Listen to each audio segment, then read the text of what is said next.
Señal directa. Estamos de regreso y vamos a platicar con Andrés de la Peña. Él es periodista y se ha especializado en temas que tienen que ver con el desarrollo inmobiliario. Así que vamos a platicar acerca de estos datos que se dieron a conocer, un informe de la Escuela de Negocios de la Universidad Torcuato Di Tella en conjunto con el portal de clasificados online Zonaprop sobre el costo de la vivienda en las ciudades, y Guadalajara aparece como la cuarta ciudad más cara de América Latina. Andrés, ¿cómo estás? Qué gusto saludarte. Muy buenos días.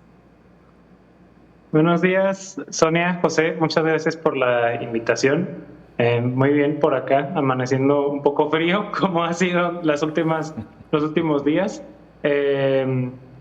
Y sí, un poco, no voy a decir sorprendido con los datos, porque es parte de una tendencia que llevamos viendo desde hace ya varios años, donde Guadalajara sigue siendo una ciudad extremadamente cara en materia de vivienda, tanto vivienda nueva como vivienda en renta. También la renta es extremadamente cara. Claro, ¿tú has analizado el comportamiento, Andrés, del desarrollo en la ciudad? ¿Qué es lo que nos ha llevado, creo que todos nos lo preguntamos, a este punto? La verdad es que han sido varios factores que se han ido juntando, y parte del problema es que las administraciones municipales, estatal, incluso diría la intermunicipal, ¿no? IMEPLAN y las diferentes juntas de coordinación, lo han intentado resumir o lo han intentado explicar con una sola causa. Por lo general, del lado de la administración pública, lo que oímos es que falta producción de vivienda. Y es verdad, en los últimos 20 años en todo el país la producción de vivienda ha colapsado, cada vez se produce menos vivienda y actualmente producimos lo menos que se ha producido. Y eso tiene que ver con muchas cosas, por ejemplo, el agotamiento del suelo urbano. Realmente se está acabando el suelo en zonas conectadas de la ciudad, y los desarrolladores están yendo cada vez más hacia las periferias, pero hay muchos otros factores que también influyen. Claro que la especulación inmobiliaria ha sido uno muy importante aquí en Guadalajara. Ya en 2021 publicábamos una investigación sobre la cantidad de vivienda nueva que se construye, pero que se usa solamente como inversión. Entonces se compra y se vende y se revende por inversionistas, pero solamente apostando por su plusvalía, y se llega a quedar vacía. Es decir, la poca vivienda que se produce se queda vacía por muchísimo tiempo. Luego hay problemas como que los costos internacionales del cemento, del acero, siguen en aumento. Luego hay más problemas aún, como que algunas zonas de la ciudad se vuelven objeto de especulación, pero turísticas, ¿no? Airbnb, los alojamientos de corta estancia, no son un fenómeno enorme en la ciudad en términos estadísticos, pero en zonas específicas sí alcanzan a aumentar el precio de la renta y desplazar personas. En zonas muy acotadas, en colonias como la Americana, Narvarte, por ejemplo, Lomas de Guevara, lugares donde estamos hablando de que por cada 5 casas hay un anuncio de Airbnb. Entonces, son varios factores que se juntan. Sí falta mucha producción de vivienda, pero falta además producción de vivienda asequible, de vivienda adecuada. Y la vivienda que se está produciendo en la ciudad es principalmente de lujo y orientada a inversionistas, especuladores o gente de otras partes del país, para que tengan sus segundas viviendas aquí, o para que tengan un alojamiento de corta estancia. Andrés, bien lo adviertes, falta vivienda, y sobre todo vivienda de interés social, vivienda que sea un poco más accesible para la mayoría de los habitantes de esta ciudad. Lo preocupante es que pues, los expertos inmobiliarios, de hecho, lejos de ver que esto se vaya a estabilizar, advierten que se va a encarecer todavía más, y junto con la vivienda, la vida en Guadalajara, porque dicen que existen proyectos, buenos proyectos de desarrollo, sobre todo en el área de la industria y particularmente la tecnológica, y que por lo tanto llegará mucha gente de fuera y habrá más demanda de personas con mayor poder adquisitivo de estas viviendas. ¿Esto a dónde nos va a llevar entonces? Sí, creo que a donde nos lleva es al suelo. O sea, el problema principal es el suelo. Cada vez es más caro, y algo que por muchos años, digamos, fue verdad, es que las desarrolladoras inmobiliarias pues compraban lo más barato para vender lo más caro posible, pero ya en los últimos, ya casi que en la última década, si entrevistamos e investigamos de cerca las finanzas de las compañías inmobiliarias, muchas de ellas incluso ya no son las ganadoras de esto y tienen unos márgenes de utilidad muy, muy reducidos porque el suelo les sale muy caro. Lo que pasa es, digamos, con esto de parques industriales, proyectos de desarrollo industrial, el suelo no se puede usar para muchas cosas al mismo tiempo, ¿no? Tú tienes un lote y si tú pones ahí una vivienda, pues ya no pusiste ahí otra cosa, ¿no? Ya no pusiste un hotel, ya no pusiste una farmacia, ya no pusiste un servicio público. Bueno, conforme ha crecido la especulación en materia de vivienda en Guadalajara, lo que ha pasado es que los dueños de suelo, cuando ven los precios a los que se venden los edificios, los nuevos departamentos, bueno, ellos ajustan su precio, van vendiendo el suelo cada vez más caro. Entonces, ya para alguien que quiera desarrollar nueva vivienda, va a tener que ajustarse al precio que le ofrezcan las personas dueñas de suelo. Y ese precio ya está ajustado lo más alto posible, pensando en especulación, pensando en desarrollos que se hacen para Airbnb, pensando en usos que pueden ser no de vivienda. Y el resultado es que hoy por hoy es extremadamente caro construir vivienda en Guadalajara, incluso si se cambian los usos de suelo para hacer vivienda más densa, incluso si hay apoyos municipales como esto de la estrategia de repoblamiento del centro y planes para que la gente pueda construir más casas encima de su casa.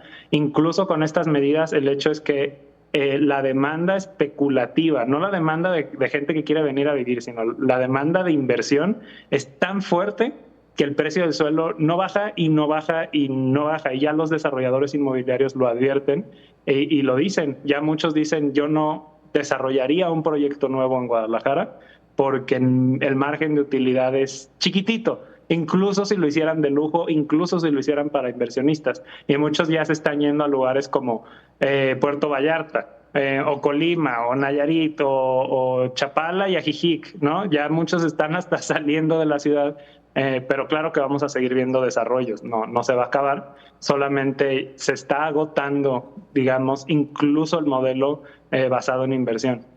Andrés, la intervención del Estado con reserva urbana podría ser una alternativa. Un intento o parecía que era un intento en la administración pasada en Guadalajara, antepasada, con Enrique Alfaro, que terminó siendo un negocio porque la reserva urbana que se utilizó para pasársela a particulares terminó en vivienda con los mismos precios que cualquier vivienda comercial, sin tomar en cuenta que el origen de ese terreno era público, ¿no? Sí, hay muchas acciones que se podrían tomar desde la administración municipal, estatal y federal, pero lo que falta principalmente es un tema de voluntad política.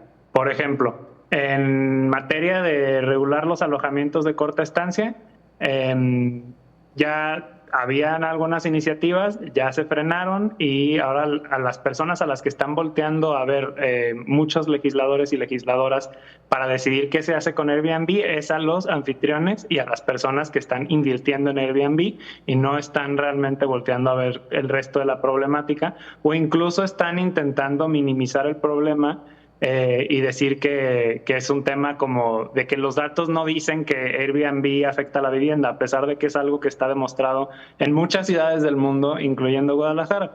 En materia de reservas urbanas, sí, los municipios tienen suelo, de hecho constantemente a través de varios mecanismos van consiguiendo y deshaciéndose de lotes y de propiedades y no vemos que haya una producción pública de vivienda. Debería de haber vivienda pública, debería de haber alquiler social, que es cuando el Estado es el dueño de la vivienda y el Estado es el que cobra la renta a un precio subvencionado, es decir, un precio bajo con interés social para que las personas puedan tener vivienda y eso es algo que no vemos. Tenemos, de hecho, varios ejemplos de suelo público que se usó para negocios privados, algunos especulativos, pero por lo general todos de lujo, como Plaza Arcos Zapopan, como el Predio de Iconia, como el tema de las villas panamericanas, que justo hace rato hablaban del IPEJAL, y bueno, pues fue otro desfalco. Entonces el Estado podría hacer muchas cosas. Uno, regular la especulación. Eso es algo que debería de estar haciendo. Y regular el alojamiento de corta estancia. Pero también ver cómo producir vivienda nueva y también ver cómo promover dos cosas: el alquiler social y la autoproducción de vivienda, porque a fin de cuentas la mayoría de la vivienda en Latinoamérica, en México, en Guadalajara, es vivienda autoproducida, que la gente construye por su propia cuenta en su propio suelo. Y hay créditos de Infonavit para ello, pero sigue siendo muy caro para la mayoría de las personas construirse su propia vivienda. Hace unos momentos mencionabas la escasez de suelo y el encarecimiento de y se me venía a la memoria hace 10, 20, 30 años que se nos viene hablando por parte de las autoridades de la necesidad de contar con reserva territorial, y bueno, pareciera que entonces nunca se hizo adecuadamente la tarea. En este momento ya no hay de otra, la autoridad tiene que entrarle a regular, a topar inclusive precios y rentas y construir. ¿No hay otra salida, Andrés?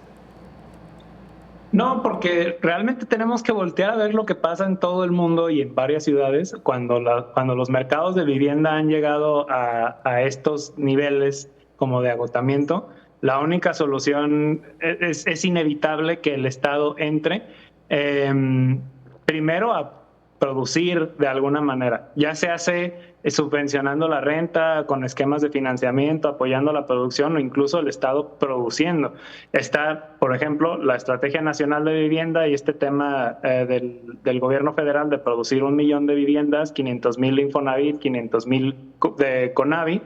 Pero, por ejemplo, los datos que yo he conseguido por Transparencia sobre Jalisco hablan de producción en municipios muy lejos del área metropolitana de Guadalajara.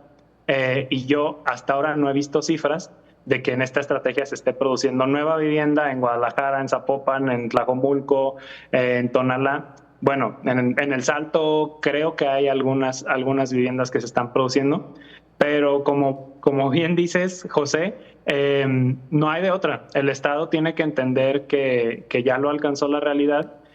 Y que no es un tema ni siquiera de gestionar las reservas territoriales. Eso ya se acabó para Guadalajara. La ciudad no puede crecer más hacia afuera sin incurrir en mayores y mayores problemas urbanísticos. El Estado tiene que ver cómo producir más vivienda en sus centros, dentro del anillo del periférico, dentro de las zonas más demandadas, y vivienda adecuada y vivienda asequible para las personas. Y tiene que hacer prácticamente lo que tenga que hacer, desde alquiler social hasta construcción pública, que el Estado de Jalisco tenga su propia producción de vivienda, hasta regular la especulación que se hace y, por ejemplo, regular el tipo de propiedad que se puede tener. No es posible que tengamos, por ejemplo, algunos anfitriones de Airbnb en Guadalajara con cientos de viviendas en alojamiento de corta estancia, mientras hay personas que están en hipotecas de 40 o 50 años que se van a morir antes de tener propiedad de la vivienda en la que habitan, ¿no? Pero sí, no hay de otra. El Estado ya tiene que cambiar de estrategias y este tema de las reservas territoriales está agotado. Lo vemos con el tema de López Mateos. Ya no puede ser la estrategia pública de vivienda ver dónde va a crecer la ciudad hacia los lados. Esa historia ya se acabó, ¿no? Claro. Andrés, te agradecemos muchísimo esta charla y que nos compartas pues estas impresiones acerca de lo que estamos viviendo. Gracias y muy buen día. Muchas gracias, Sonia, José. Bonito día. Un gusto estar acá. Gracias, Andrés de la Peña, periodista especializado en temas de desarrollo inmobiliario y urbano. Una pausa, regresamos con más información.